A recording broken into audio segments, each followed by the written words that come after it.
जय हिंद दोस्तों, मैं हूं मनोज और स्वागत करता हूं अपने YouTube channel politics in motion पर।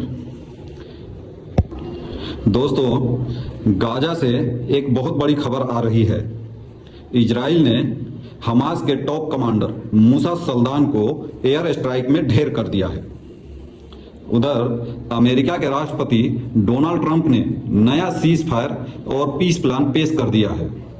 इस प्लान को 8 बड़े मुस्लिम और अरब देशों ने सपोर्ट भी किया है और खास बात यह है कि भारत के प्रधानमंत्री नरेंद्र मोदी ने भी इस पहल का स्वागत किया है। तो सवाल ये कि क्या ये जंग अब रुकने वाली है या हालात और भड़केंगे? आइए पूरी कहानी को डिटेल में समझते हैं। अब सवाल यह है कि मूसा सल्दान कौन था? मूसा सल्दान गाजा सिटी की जैतून बटालियन का डिप्टी कमांडर था। 7 अक्टूबर 2023 के हमले में सीधा शामिल था, जिसमें हमास ने इजराइल पर मिसाइल और ग्राउंड अटैक किए थे। कई बार उन वीडियो में भी देखा गया जहां हमास बंधकों को दिखाकर प्रोपेगेंडा फैलाया जाता था। इजराइल के लिए यह मोस्ट वांटेड लिस्ट में था। इजराइल ने सीनबेट, जो एक गुप्तचर एजेंसी है, और एयरफोर्स के कम्बो ऑपरेशन में इसे टारगेट किया है। मैसेज साफ है, हमास का हर बड़ा चेहरा, चाहे वो दुनिया के किसी भी कोने में हो, सेफ नहीं है। अब बात करते हैं ट्रंप के नए प्लान की और इसकी 5 बड़ी बातों को समझने की कोशिश करते हैं।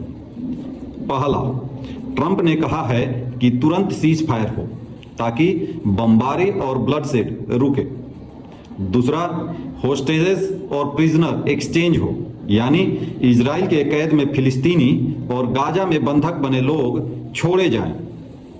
तीसरा, फेज्ड विड्रॉल हो, यानी इजराइल धीरे धीरे अपनी फौज गाजा से बाहर निकाले। चौथा, हमास का डीमिलिटराइजेशन हो। पांचवा, गाजा में अरब और मुस्लिम सुपरविजन हो, यानी गाजा की गवर्नेंस और सिक्योरिटीज कुछ समय तक अरब देशों और इंटरनेशनल पार्टनर्स के हाथों में हो। ट्रंप ने साफ कहा कि अगर हमास नहीं मानता है तो अरब और मुस्लिम देशों को आगे आना होगा और डील को लागू करना होगा। इस प्लान को ये 8 देश क्यों सपोर्ट कर रहे हैं? मिस्र और कतर सालों से इजराइल हमास के बीच मीडिएटर है। इनके लिए तो ये जीत जैसा है। सऊदी अरब और यूएई अपनी इकोनॉमी और विजन 2030 प्रोजेक्ट को आगे बढ़ाना चाहते हैं। जंग उनके लिए रिस्की है। जॉर्डन इजराइल पैलेस्टीन बॉर्डर पर स्थित है, इसलिए ये सीधा प्रभावित भी है, तो वो शांति चाहता है। टर्की घरेलू राजनीति में हम प्रो पैलेस्टाइन हैं दिखाना चाहता है। पाकिस्तान, जो ट्रंप को नोबेल पीस प्राइज के लिए नॉमिनेट कर चुका है, वो तो ट्रंप की गलत या अच्छी हर बात को ही सपोर्ट करेगा। इंडोनेशिया दुनिया का सबसे बड़ा मुस्लिम देश है। वहां की जनता भी हर हाल में फिलिस्तीन को ही सपोर्ट करेगी।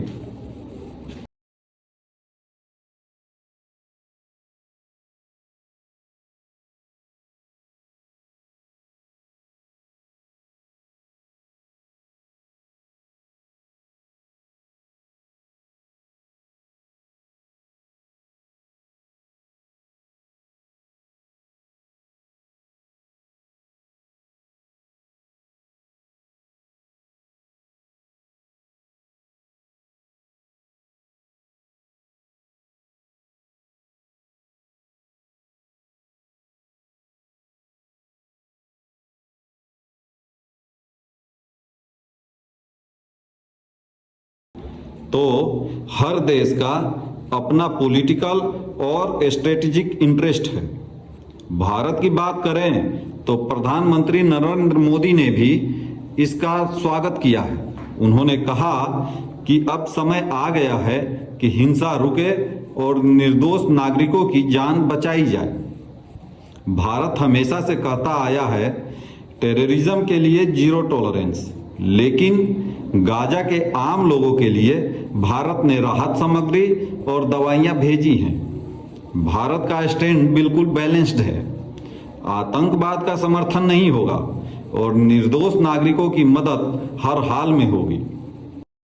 लेकिन दोस्तों, असली दिक्कतें यही हैं। इजराइल के हार्डलाइनर्स मानने को तैयार ही नहीं कि पैलेस्टाइन को स्टेट का दर्जा मिले। हमास को शक है कि ये प्लान सिर्फ उसे खत्म करने का बहाना है। गाजा का भविष्य कौन चलाएगा, पैलेस्टीनियन अथॉरिटी या कोई नया बोर्ड?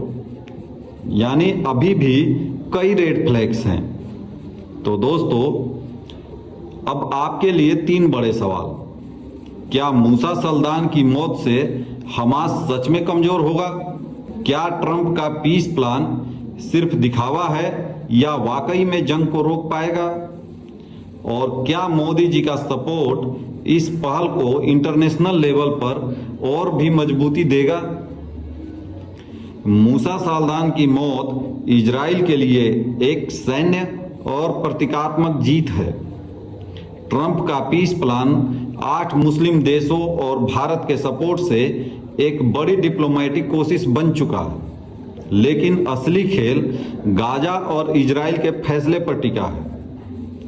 आने वाले दिनों में पता चलेगा कि ये जंग थमेगी या और लंबी खींचेगी। आपको क्या लगता है? कमेंट में जरूर बताइए। वीडियो अच्छी लगी हो तो लाइक करें, शेयर करें और हाँ, चैनल को जरूर सब्सक्राइब करें। धन्यवाद। अगली बार फिर मिलते हैं एक नए विषय के साथ। तब तक के लिए नमस्कार।